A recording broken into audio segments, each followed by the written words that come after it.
alhamdulillahi rabbil alamin tàggoo gi de mooy sant yàlla subhanahu wa taala sàkku mu wuutu ñun ñëpp julli ñu ci yonent bi nañ ko ubbee woon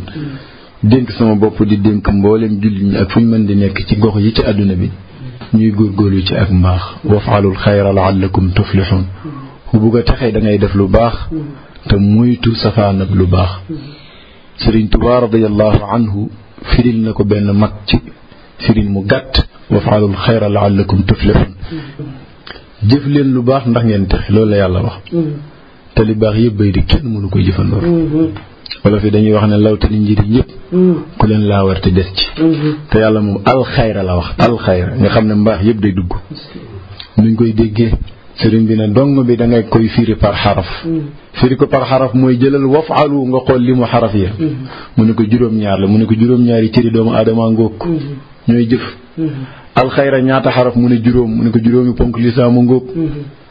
loolu lu muy firi jëlal si juróom-ñaari cër yi ni ko nikk ci juróomi ponk lislaam la'allakum tuflihun kon rek ngeen texe wassalaamu aleykum wa rahmatullahi wa dhakkir fa inna dhikra tanfa'u al-mu'minin wa ma khalaqtu al-jinna wal insa illa